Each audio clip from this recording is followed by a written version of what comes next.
Hello, my name is Paul Adams from Sofeast, and today we're going to be looking at buying LED lighting products from China, and then specifically LED test best practices. So let's have a look at LED testing.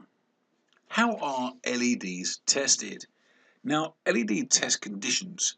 According to the United States National Institution of Standards and Technology, or the NIST, testing of LEDs should take place under specific and exacting conditions.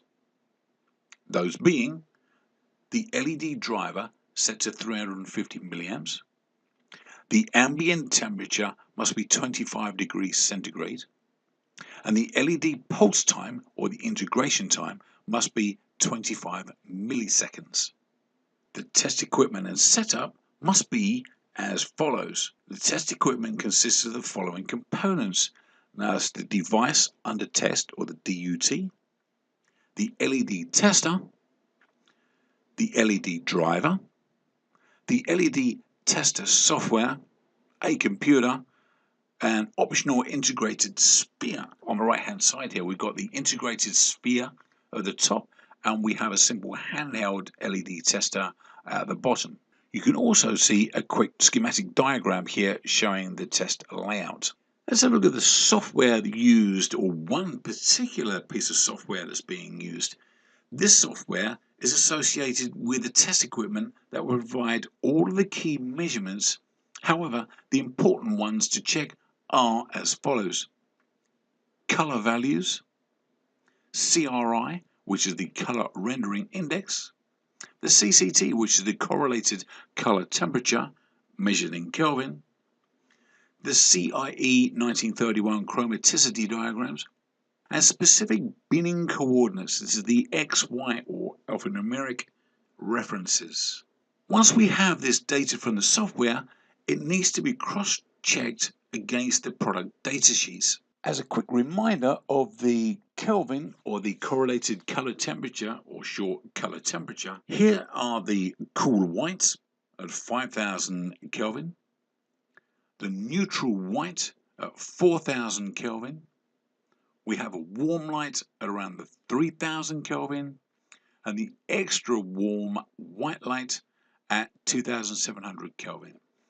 You can see the test result on the right hand side here is at 5168.7 Kelvin.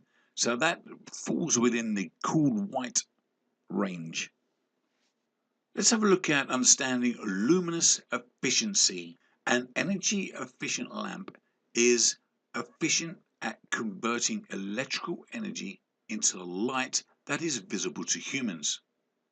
The lamp can be at any wattage. The term luminous efficacy defines this parameter. The input is electricity measured in watts. The output is visible light measured and calculated as lumens. To determine a lamp's efficacy, the amount of visible light produced, in other words the luminous flux, and the amount of electrical power required to create this light must be measured. Typically, a lamp's efficacy is calculated based upon the total luminous flux, or the output from a lamp, and the electrical power consumed. Different lamp technologies, i.e. light sources, have different ranges of efficacies.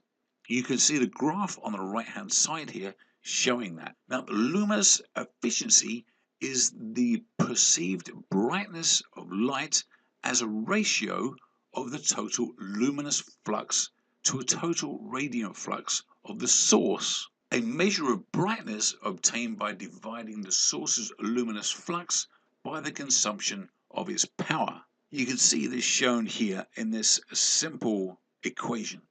So with that in mind, what you need to do next is visit our product inspection solutions page, check out which solution you need from an inspection point of view, and follow the steps there. It's very, very easy. In fact, there's a link right below this video. Go there now and check out which inspection you need for your product. Now, again, I'd just like to take this opportunity to remind you that Sofeast has a vast amount of experience. We are on the ground. We are your guys on the ground in China. We have the expertise with respect to technicians and sort of field engineers that have covered LED and they know the products inside out. So you're in good hands when it comes to inspection of products. So thanks again for listening. My name is Paul Adams from Sofeast Limited.